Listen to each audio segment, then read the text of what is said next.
Mas, kita makan siang di restoran Padang Jalan Juanda yuk. Demikian telepon singkat yang langsung saya jawab dengan perkataan iya. Inilah telepon dari mitra saya, ayah angkat saya, seorang yang 20 tahun usianya di atas saya, yang merupakan mitra saya lebih dari 25 tahun. Saya juga komisaris di perusahaannya dan memiliki saham kecil di organisasinya. Dan itu dulu sebelum strategi lain muncul di kemudian hari. Bisnis dipegang olehnya lebih ada 16 perusahaan. Dan saya respect sekali dengan beliau, seorang asli Bali. Beliau adalah ayah angkat saya.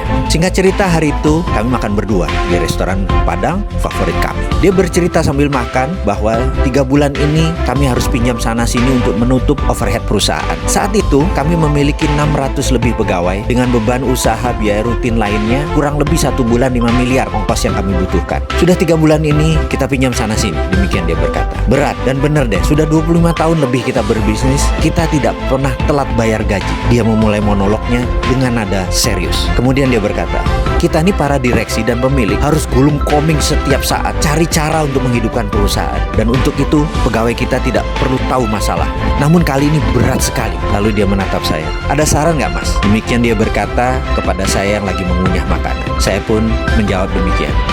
B, gini deh. Bagaimana kalau kita siapkan paket shake hand, golden shake hand kalau perlu. Kita adakan juga program pensiun dini. Kita minta mereka beberapa orang yang ingin pensiun dini, kita pensiunkan. Dan beberapa orang yang tidak perform, kita pecat. Kalau perlu, orang-orang yang mungkin lagi tidak kita butuhkan, kita rumahkan tanpa gaji. Bagaimana Be kira-kira? Mendengar suara saya tersebut, wajahnya berubah. Dia menghentikan makannya. Matanya menatap saya dan suaranya menegak. Kamu sombong, Mardi.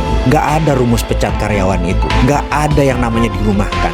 Gak ada yang namanya golden shake hand sekalipun. Mereka semua bekerja sudah sangat keras. Mereka adalah orang pilihan. Itu nadanya dengan tegas dia berkata. Kamu harus cari cara lain. Lalu dia melanjutkan bicaranya setelah terhenti sesaat. Kamu jangan pernah berpikir bahwa apa yang selama ini kita dapat adalah karena kepintaran kamu atau kepintaran saya. Gak ada itu. Semua itu terjadi, itu bukan karena kita. Ini merupakan jawaban dari doa 600 pegawai kita dan keluarganya. Mungkin kalau dikumpulkan ini adalah doa dari 1.500 orang. Jujur, kamu harus berpikir berbeda dengan apa yang kamu katakan barusan. Ini semua bukan karena kamu, bukan karena saya. Jangan mentang-mentang ekonomi lagi turun, kita lagi susah, pegawai kita pecat. Bukan begitu, nggak bisa begitu. Ini contoh aja ya, saya kasih tahu kamu. Coba kamu bayangkan, kamu berdoa dengan ikhlas, bekerja keras dan jujur. Lalu di catatan langit, kamu harus dapat rezeki 10 miliar bulan ini. Coba bayangkan itu ya. Maka malaikat yang ditugaskan menurunkan 10 miliar itu pasti perlu infrastruktur rezeki turun. Di mana itu? Yaitu bisnis kamu. Jadi dia turunkan lewat bisnis kamu, rezeki itu datang ke kamu. Begitu juga doa 1.500-an anggota keluarga karyawan kita.